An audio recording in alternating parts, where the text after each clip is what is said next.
From the day I was old enough to dream, I've carried a quiet determination inside me. My family, especially my parents, never saw anything special in me. They never once believed I had what it took to succeed, so they made it their mission to remind me of my shortcomings at every turn. That was the dynamic we had. They played it safe, living paycheck to paycheck, and acting like the idea of aiming higher was naive. If I tried to talk about what I wanted for my future, they'd either ignore me or laugh it off. My father, in particular, never missed a chance to say I was just a dreamer who'd end up with nothing. I can't count the number of times he told me to grow up and settle for some tedious 9-to-5, the kind that sucked away your soul and left you grateful for scraps. Even in high school, whenever I showed promise in anything, they'd shrug their shoulders and chalk it up to luck. To them, I was chasing fantasies that would never pan out. At first, their criticism stung, but over time, it fueled me. I promised myself that I'd make something out of my life, no matter how much they doubted me. I just never guessed the price I'd pay for proving them wrong. After graduating high school, I had no scholarships, no trust fund, and certainly no encouragement. I was on my own if I wanted to get anywhere. My parents told me to get a regular job at a local factory or fast food place. They insisted that I wasn't cut out for college or anything that required advanced skills. They basically washed their hands of me, telling me I'd just fail anyway. The day I moved out was the first time I felt true freedom. There was fear in my gut, but also a hunger to prove them all wrong. That hunger was stronger than any anxiety. I took a night shift job at a convenience store, using the meager paycheck to cover a tiny studio apartment and cheap instant meals. During the day, I devoured online tutorials about programming and web design. I knew that technology was a possible gateway to better opportunities, and no one could stop me from teaching myself. I lived on caffeine, ambition, and stubbornness. It took 2 years of fumbling around, failing, and learning, but eventually I got good enough to land freelance gigs.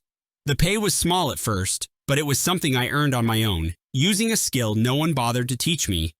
My family had no clue how I managed to stay afloat, and frankly, they didn't care. They never visited, never offered to help, and only called when they wanted to rub salt in the wound. "Found a real job yet?" they'd ask, in that condescending tone that made my blood boil. I forced myself to stay polite, mostly to avoid giving them more reasons to gloat over my struggles. But their calls gradually stopped when it became clear I wasn't interested in begging them for anything. In a twisted way, their indifference fueled me even more. I learned programming languages, got better at web design, and built a decent portfolio. One client led to another, and soon I started making more than I ever had. When I finally landed a remote developer position at a tech startup, I felt like I was on the right track. I kept my head down, focusing on building my skills and saving money.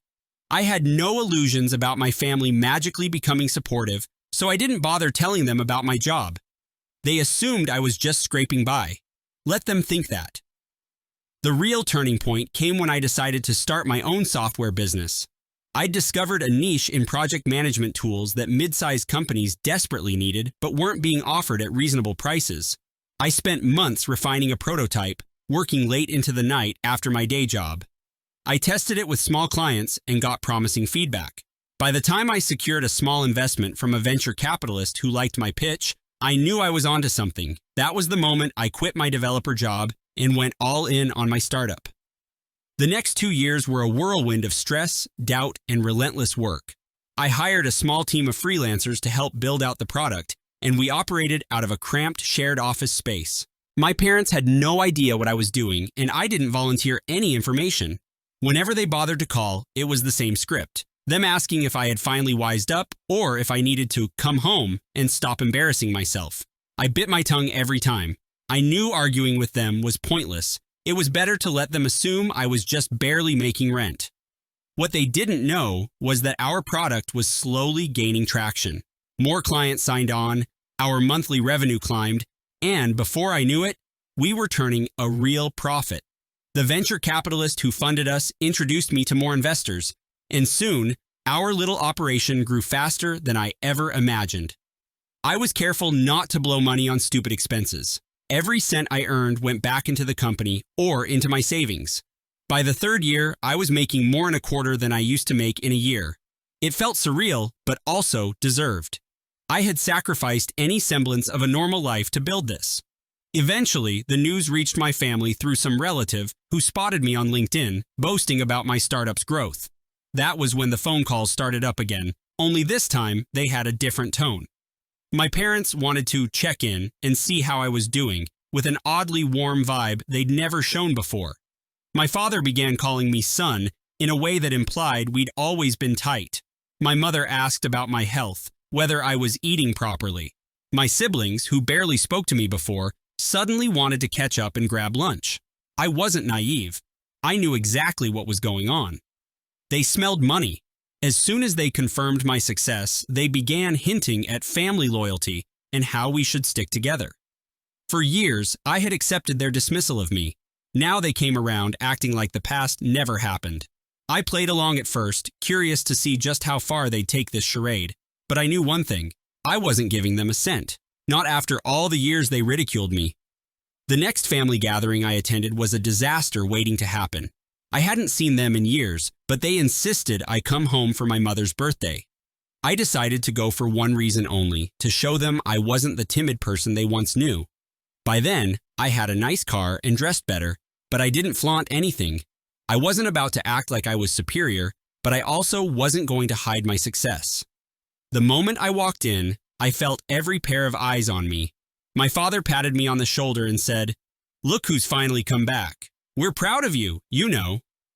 The hypocrisy made me want to laugh, but I kept a polite smile on my face. My mother hovered around me, offering me drinks and making a show of telling everyone how successful her little boy was. My siblings, cousins, and uncles all asked me about my business, feigning interest. I saw right through them, but I remained calm. Halfway through the evening, my father pulled me aside and said, "You know, your mother and I are getting older. We could use a little help with the mortgage and bills, and your sister's kids could use some support. We are family after all. Isn't it time you give back?" That was the moment I realized they fully expected me to hand over my hard-earned money. No apologies for the past, no acknowledgement of how they treated me. Just an entitled assumption that I owed them. I looked him in the eye and calmly said I wasn't comfortable funding anyone's life but my own. I reminded him that he had never once helped me or believed in me, so why should I shoulder his burdens now? He stared at me like I was speaking another language, then muttered something about me being an ungrateful son. That phrase stuck with me. Ungrateful son. It bounced around in my mind the rest of the night. I left the party early, ignoring the glares and muttered insults from my family. As soon as I got in my car, I exhaled the anger I'd been holding in. Over the next few weeks, their calls and texts escalated. They played the guilt card hard, accusing me of abandoning them, forgetting my roots, and turning my back on the people who raised me. I reminded them they never supported me or gave me a chance when I needed it most. I was done pretending otherwise.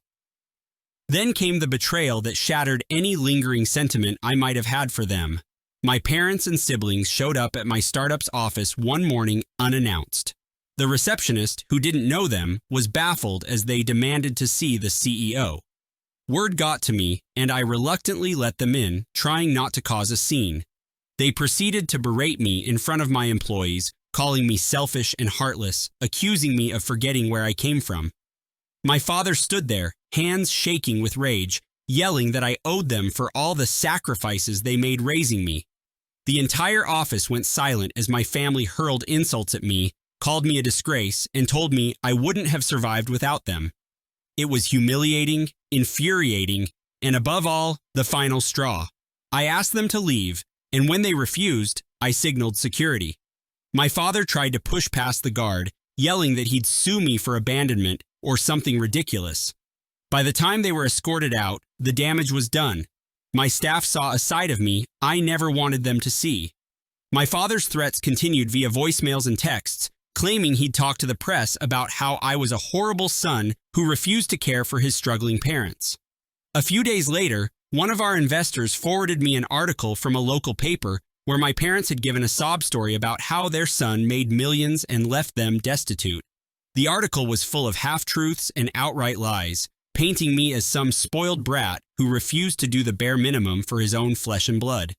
My fury skyrocketed. They were trying to tarnish my reputation, hoping I'd cave under pressure and pay them off. Instead, I decided it was time for real revenge. Forgiveness was never an option now.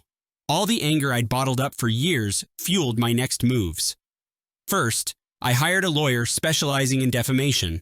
We gathered evidence of every false claim my parents made.